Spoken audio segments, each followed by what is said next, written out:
Well, kaya nga nakakalungkot na parang sinupil ang katotohanan doon sa hearing na yon, no? Dahil ayoko pagsalitain. Pwede ba yon? Matapos nilang sirain ang aking pagkatao. Kaya nga, sinabi ko rin din sa court hearing, ang mga paratang laban sa akin ay nagsimula doon sa press release ng PAGCOR na may karapatan talaga ang mga resource persons na mag-explain to the full extent necessary to explain. Dahil ang hinahanap mo, katotohanan eh. Attorney, kapansin-pansin, every time na may hearing, di ba, ang Senado, pag mayroong mga nababanggit na pangalan, halimbawa may isang resource person, may nabanggit na pangalan, agad ipapatawag the next na hearing, no? Tapos, ikaw, meron kang nabanggit na termino na dapat may follow-up pero hindi dapat manggaling sa'yo. Dapat manggaling, halimbawa, yung sinabi nyo po na service provider, na dapat ang magpaliwanag ay ang mismong PAGCOR in relation dun sa iyong pahayag para at least ma-counter din ng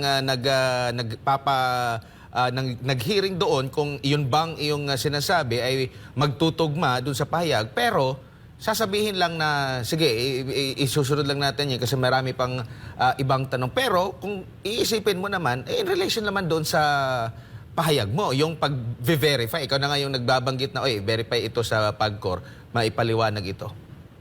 Well, yun ang aking pakiramdam. Para ang gusto lang makuha ng committee chairman, yung gusto niyang madinig. Sa hukuman, napapansin mo, ang gusto lang niyang sabihin is answer yes or no.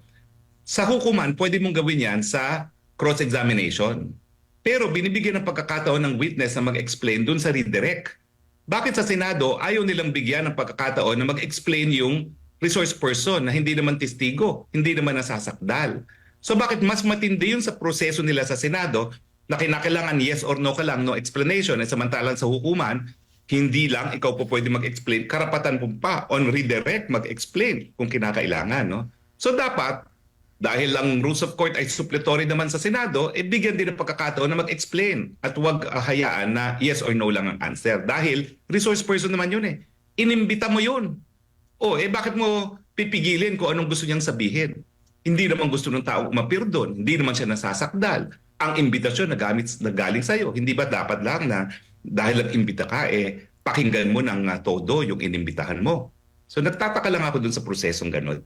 Pero tingin ko nga, ito ay dulot sa katotohanan na walang abogado doon sa komite nung araw na yon. Yung organizational chart na kanilang isinumite, may tuturing ba yun na dokumento or dapat meron ding verification na doon? Well, document yun na isasubmit mo para sa permit. Pero di ba meron ding supporting evidence yun na talagang ikaw ay bahagi ng isang, kumbaga, parang sinasabi ng komite na pag nandun ka sa organizational chart lang, otomatiko ka na. Wala ka ng enough na, kumbaga, hindi na kailangan pa ng dagdag na ebidensya para pasinungalingan ito. Well, yun nga ang sinasabi ko. Yan po'y pribadong dokumento kasi hindi siya sinumpaan. Sa unang-una, kinakailangan talaga, sang-ayon sa rules of court, na merong testigo na magpapatunay na nasaksihan niya yung paggawa ng dokumentong yan, o di naman kaya kung may lagda, nalagda niya yan. Wala namang ganyang ebidensya. Ibig sabihin, yan ay papel lamang. Pero hindi po yan patunay sa mga katotohanan doon sa mga nakasaad sa papel na yan. Ang sabi niya, wag mo kaming lecturean tungkol sa rules namin. Pero hindi naman po tungkol sa rules ang line-lecture ko sa kanya. Ang line-lecture sa kanya tungkol sa rules of court na supplementary to the rules. At ang katotohanan, dahil hindi siya abogado, obvious naman sa akin nung sa kanyang pananalita na bakit hindi mo dinimanda si Cassie Ong nung nalaman mo na nandiyan ang pangalan mo, na hindi niya naintindihan. Na hindi po pwedeng tanggapin ng Senado yan bilang pruweba ng katotohanan ng sinasaad ng papel na walang testimonya ng kahit sinong nakakita ng paggawa ng ganyang dokumento.